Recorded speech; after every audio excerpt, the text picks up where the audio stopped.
Full shit, you know what I'm saying? Like, just some social shit for everyone, you know what I'm saying? Like, I made this be myself, so hear me.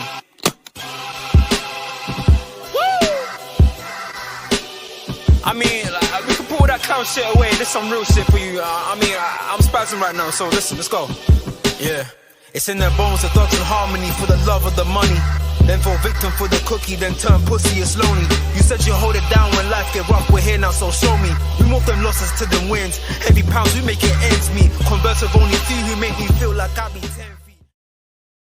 Yes, what's going on, peeps? We are back in the building. Guys, I hope you're doing blessed. Hope you're doing well. We're here with another video. I've got so many videos in store for you guys over the next couple of days, weeks, and coming months. So hopefully you guys enjoy these type of videos. And as I've said before, guys, let me know in the comment section which type of videos you would love for me to do, which players you want me to take a look at, you know, around Europe. Listen, I don't mind doing the research. It's fun for me. You know what I mean? Like, I don't mind sitting there watching a few tapes, and I say tapes like this is 1999, a few videos on YouTube and things like that. So it's all good for me. So just let me know, of course, in the comment section.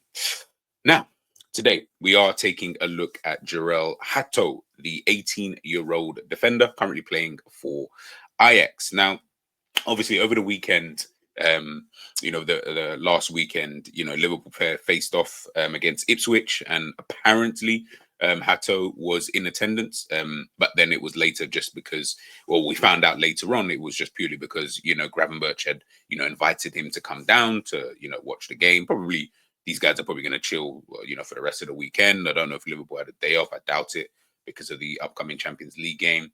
But maybe, you know, you never know. You never know. Of course, he's going to see Van Dijk. He's going to see 𝐒𝐂𝐃𝐃, the other Dutch counterparts. Listen, I think when it comes to someone like him, listen, from what I've seen, Liverpool fans would really love to sign Jorrel Hato. It seems to be a thing, you know, for the last couple of seasons, to be honest with you, but more so this season, especially with, you know, Andrew Robertson, you know, his kind of form declining, Tsimikas, not necessarily playing bad, but just I think we've come to the conclusion that he just will never be good enough, you know, for a, you know, to be our starter, you know, over there at left back. Now, obviously, as I mentioned before, Jorrel Hato, he is a defender, has played, of course, centre back. Primarily this season, he has played in, you know, at you know, left back. And I just think sometimes when I'm thinking about him, now this is obviously before we get into like his stats and, you know, taking a deeper dive, you know, into the type of player that he is. Obviously, listen, look, I think with the whole transfer kind of situation and, you know, Liverpool not signed as of the 27th of January, the time of this video, you know, it's Liverpool fans should be used to windows like this because we rarely will dip into that January window, you know, unless, as they say, a great opportunity is to arise. So, you know, and I think I did see some news that Hato probably wouldn't leave at this current moment in time, which makes sense. Why would you leave midway through the season? You know, it kind of messes up with your own kind of development. He's a young player. He's only 18 years of age, you know, as I mentioned before. So, you know, right now, I think it's probably the better move. Listen, if you sign him, great. You know what I mean? Let's hope he does well. If you don't sign him right now, he's not someone we're going to miss out on at this current moment in time. It's just really about, can you get him, you know, of course, in the summertime. And listen, we've got a Dutch manager, we've got Dutch players that might work in our favor. Who knows? We'd have to, you know, and a Dutch captain as well. So you're hoping these kind of things, you know, be able to, you know, play a part. But listen, look, I think he's and this is before I give you the stats and stuff. I think he's a good player. He looks like someone, you know, who's got a bright future on his hands. You know, comfortable on the ball and things like that. So yeah, I mean, if we signed him, I listen, I'll be like, yeah, okay, let's see, you know, what he's about. Would we be the right development for him? I guess we'd have to wait and see, you know, in terms of the game time and stuff he may or may not get. Will he play at left back? Is he supposed to be a centre back? Listen, we can all dive into, you know, all of that in a moment. But depending on what the fee would be, and it's not my money, I know, but they obviously with the fees come expectation levels, you know, so it would depend on how much, and is that then going to hinder other positions kind of thing, or yeah, I think it would all depend on all of these kind of facets. So who knows? Maybe right now we're just developing the relationship with him, with his agency. Maybe on a slot speaking to him every now and again. You know, if he does come down, you know, to the UK to come and see 𝐓𝐇𝐃𝐃. So excuse me, all of these kind of things can, be developed, throughout time. So we just have to wait and see, and then, literally just take it from there, if I'm being, totally honest. But one thing I think about, right? Now, obviously, he plays for Ajax, as we know. He's come through the Ajax, youth system and all of these kind of, great different things. And, he's this, he's that, and blah, blah, blah, blah, blah. But one of the things I always think about is obviously the other players who have, of course, come through, at Ajax, and you've got players like, De Ligt, Donny van den Beek, Frankie de Jong, all players who have moved on from Ajax, after having that really great season where they got to the Champions League semi-final, losing out literally at the last second to Tottenham Hotspur. After that season, a lot of these three especially, they did move on, and rightly, wrongly so. It doesn't really matter. Gravenberch, obviously, a little bit after that, obviously moving on to Bayern. And then, of course, coming to Liverpool, where right now, this season, in his second season at the club, he has been absolutely fantastic, right? But I do have my reservations. That's where I'm kind of like, I don't really know. I do have reservations. Now, like I say, if I'm looking at it, and this is just these four, there's obviously other players, but these are the four players that, would come to the fore when you think about it. I look at Donny van den Beek. Obviously, I know Manchester United. Maybe I can blind that one, because going to Manchester United is like it's a death sentence anyway. To be honest with you, it's like going on death row. Like, it's really no point in going there, because it's probably one of the worst clubs at the current moment in time for you to go to in order for you to try and develop as a footballer. So that one, let's throw that one away, because that was always destined to be poor. I look at someone like De Ligt. This was a player who had the top clubs, all the biggest clubs in the world were looking at this guy. Ends up moving, what is it, to Juventus, and then he moves on to Bayern Munich, and then now he's at Manchester United. So he's still been able to keep the reputation of someone who only plays for like these big top clubs, right? But it hasn't worked out for him at all in any of those clubs. I'll be honest with you. It really hasn't. He hasn't found a home. He hasn't been able to really cement his place, at these football clubs. And I wonder about that. Really good defender, especially during his time at Ajax. But I do wonder about that. Frankie de Jong obviously moved on to Barcelona. His one's probably a little bit different because he's had injuries and stuff like that. But at the same time, as much as Barcelona are my people, he hasn't really set the world alight. I'll be honest with you. I don't think if he was to leave Barca, it would be a major miss. Let's put it to you that way. And that wasn't the career that I had thought that he was going to have. I think, was it Manchester United were potentially looking at him? It would have been hilarious if United had actually got all three and they all flopped, right? Because obviously this is when Ten Hag is obviously coming, to Manchester United, and all of that kind of stuff. So it would have been interesting. But I look at him and I'm like, he's probably along. He's probably like in the position right now where it's like, you know what? I mean, a period of time, he was captain in the Dutch side and stuff like that. So yeah, for a period of time, you would have looked at him and maybe thought, all right, cool. You know what? It's not, it's not too crazy, so to speak, with someone like someone like a De Jong, but it could be better, and we probably envisage better. But listen, who can predict injuries and things like that? And then of course you've got Ryan Gravenberch as well. Now Gravenberch again, slow start, and I get it. People are going to say, oh, he's young. This is another reason as to why I've got a little bit of skepticism with signing someone like Hato at the age of 18, because it's almost like trying to sign someone from Barcelona. It's for me, it's like the same thing. When you come through those type of academies which have a DNA of football, so they have their way of playing and have had this way of playing since the beginning of time, it seems like, right? When you sign those kind of players and you move them out of that, it's very difficult for them to unlearn some of those things, or even try to incorporate some of those things into what new managers want to try and do, unless they're put into kind of the same environment and allowed to do the same kind of things, which is why we're seeing Gravenberch this season under Arne Slot look so good. But the last two seasons, Gravenberch did not look that good. I'll be honest with you. Last season, I thought didn't really look good. I thought, you know what, maybe he needs a loan. And obviously hindsight's a wonderful thing, right? Because now he's doing really, really well. If Liverpool had signed Zubimendi, would we be seeing this? Probably not. And we'd probably be saying, maybe get him out on loan if he's not getting enough game time, etc., etc. But again, things happen. He's taking his chance. Fantastic for him, right? The season before that, he was at Bayern Munich, wasn't really getting any minutes. Again, hard for him to be able to adapt, into that, Thomas Tuchel's system, wasn't really working out for him, wasn't getting the game time. Hence the reason why Liverpool were able to, sign him. And it's like, I'm looking at this, I'm looking at, and by the way, there are other players as well, like that I'm probably just missing off the top of my head. But that's 4 players right there I look at and think, you've come through at Ajax, right? You've all been good players, by the way. All of these guys were all like deemed to be good players at Ajax now. Now, of course, I'm not saying you have to always be on this like upward trajectory, but I wouldn't say any of them are really at a point that I thought. Gravenberch will probably be the closest, but at the moment, it's only 1 season. I'm not convinced until I've I'm not convinced until I've seen this for a prolonged period of time. Who knows? It might just be one of those ones, 1 season, and then he just completely goes off the board. The next season, hopefully not. And he does look like it could potentially, he can maintain this. And if he can, absolutely fantastic. But of course, we will have to, wait and see, first and foremost with Gravenberch. But he'd be the only one. And you're saying, what, 1 out of about 4? And that's just off the names that I've got here on the list. Not really for great reading. Hence the reason why I am, like I say, just a little bit like, when it comes to Ajax players, I don't know. Do we play that kind of football in order for them to be able to translate that over here? Again, I don't know. Manager will know a lot better than me. I'm not here to really question that, so to speak. It's just more to, I guess it's really just more to kind of speak on it, in itself.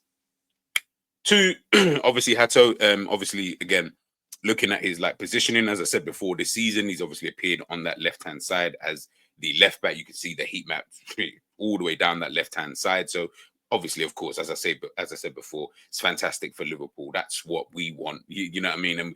And of course, we want the we want the attributes that comes with this. But obviously, this is obviously, of course, good to see. This season, he scored 3 goals, got himself 5 assists so far. So again, listen, man, he's kind of doing his thing, would I say, in that kind of regards. And obviously he has actually played 1 game at midfield, which is quite interesting to see.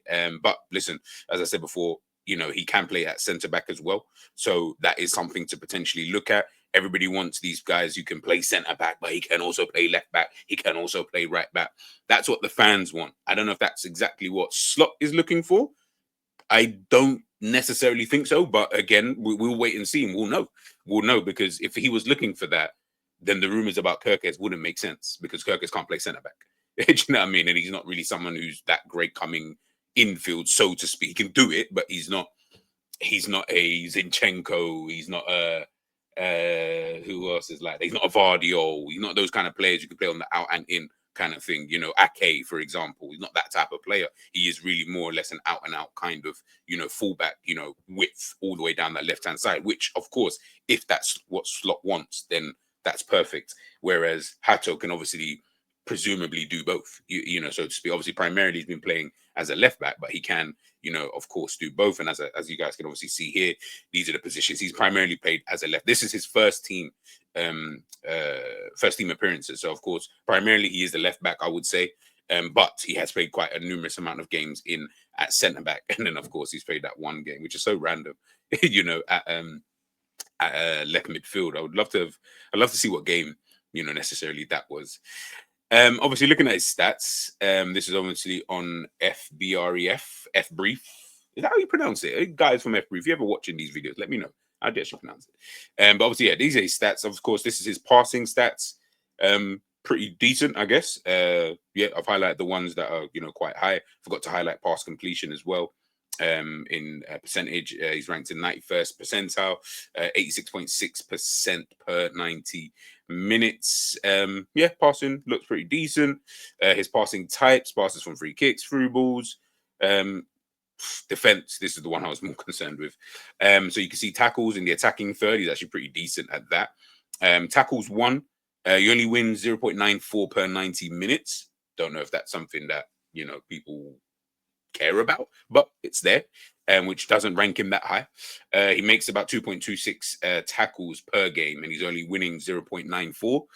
Yeah, that might be something. Is that something that's going to potentially hinder? Because it shows then he's not really winning that higher percentage of his tackles anyway that he's making in game. So that might be something to potentially think about.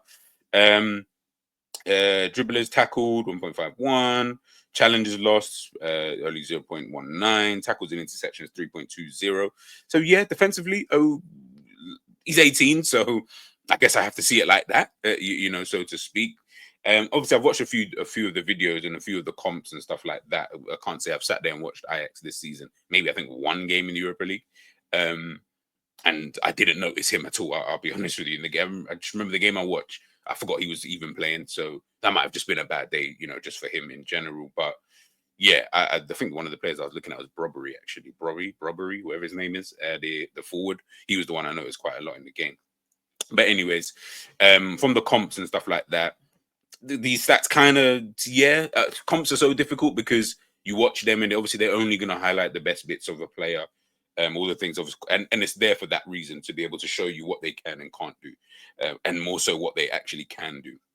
You can see here ball recoveries. He makes 5.65 per 90 minutes, which is really good. Aerials won, really good. Percentage of aerials won 80%, which ranks him really high. So again, maybe that might be something that we're potentially looking at. I know as fans it's difficult because we don't really know what Jurgen Klopp. We don't know what an Arne Slot realistically wants, so to speak, from his fullbacks.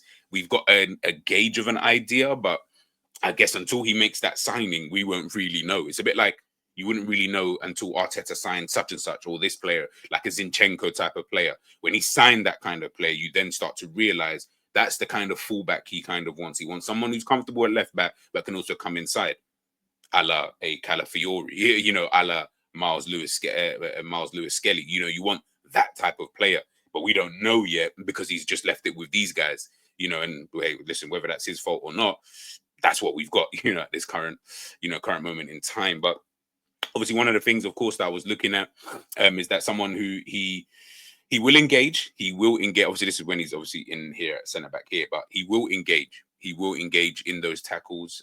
He is someone who does play relative. Of course, he's playing left back primarily for Ajax, or he's playing left back this season for Ajax. So obviously, in certain positions, this is just when he was playing in at centre back, and I was like, okay, cool, fair enough. He's someone who does engage.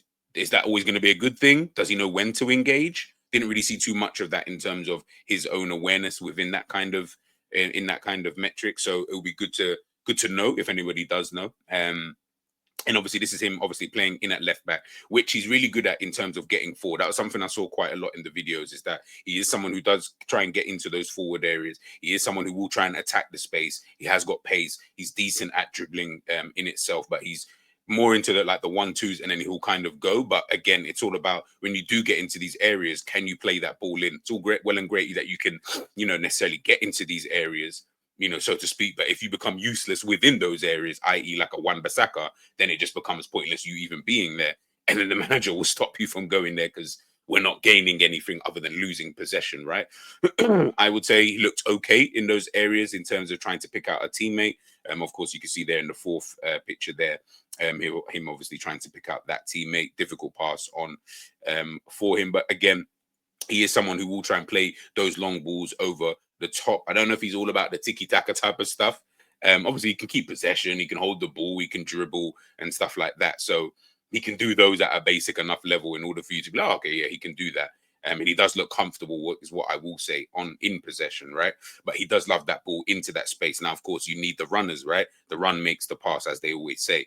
If he sees that run, he will try and play those progressive passes. That was something that I did look at, and I did think, okay, you know what? Fair enough. Do you know what I mean? Like, at least he's someone who will try and do those passes and doesn't feel afraid, you know, necessarily to do so, you know, instead of just trying to play it safe all the time, which he probably could have done, you know, potentially playing it into the man in the middle or whoever that is just in front of him, and then going again for the 1-2. But yeah, he will try and play those progressive passes, you know, over the top.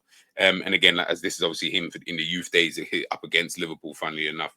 And yeah, again, it's just the through balls. He will try and play those. He really will try and play, you know, those type of passes. So yeah, I think a progressive defender is probably the best way I would try and describe, you know, someone like him. He's a dominant enough centre back. He's got good body mass, physical strength, power, stamina, natural fitness. Feels comfortable in contact situations. Of course, he can play as a centre back. He can play on that left hand side. He's quite forceful, quick, powerful. And as I mentioned before, he does prefer that kind of active style, you know, of defending in terms of being almost on that front foot. So that'll be interesting to see how that would work out potentially again, this is if he was to come to a Liverpool or to any other club. To be honest with you, it would be interesting to see, you know, necessarily how that would work itself out. Now, finally, where should he go? Which club should he sign for? That's the question that obviously I put out there. It's the question in the thumbnail. And I would like you, the viewers, now obviously I know most of you are going to be Liverpool fans, but it would be interesting to see if you didn't think it was Liverpool. And I'm not saying that we shouldn't sign him. Like I say, of course, we are looking for someone to be able to play left back. I don't think we need someone who can play left back and centre back. I think that's a bit of a myth. I'm not saying that we don't sign someone like that. I just don't think we need someone like that. Because we don't play an Arsenal style of football. We don't play a Manchester City style of football.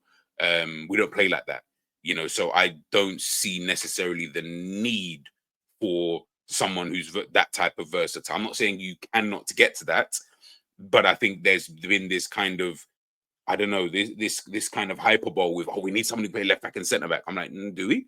Why do we need that? We don't go into that kind of formation, to be honest with you. Yes, I know we sometimes go into a quote unquote 3 at the back, kind of, but even then, I don't think there's a need. Me personally, I don't think there's a real need, you know, for that. If I'm being totally honest with you, obviously Arsenal have been rumored to be after him. Of course, Real Madrid are Real Madrid, so they're going to be after everybody. So it would be interesting. If I had to pick, I actually picked Manchester City.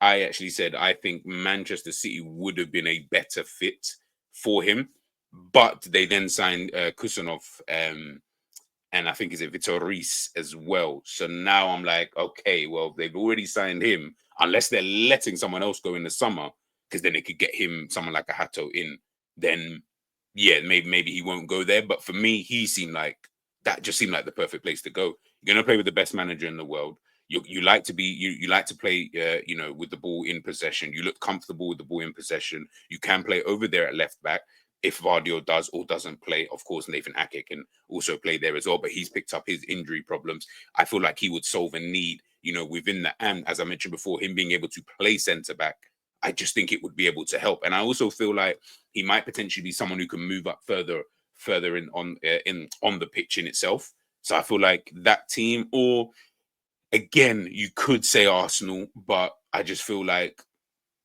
unless Miles Lewis-Skelly is not going to play left back anymore, and you need a backup / someone else to be able to play there alongside Calafiori, again, it's about the numbers kind of thing. Real Madrid just needs centre back. So if they feel like he can do that, he would almost be like Alaba, same thing. Both can play left back, centre back. So yeah, he'll be kind of like that type of player. So yeah, again, they're a team that could use him. And then Liverpool, yeah, I think Liverpool could use him. I do think we could use him. So I wouldn't be, like I said, I wouldn't be opposed to the signing. Do I think it'll be a good fit though? Personally, no. I think the type of fullback we should be looking at would be along the lines of a 𝐒𝐃𝐃, me personally.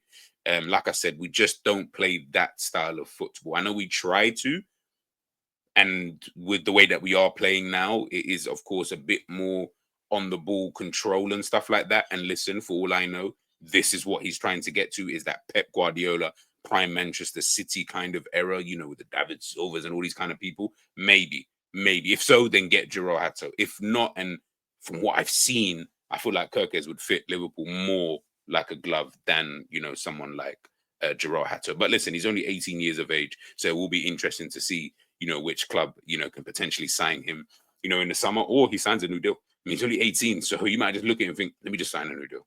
Let me just chill.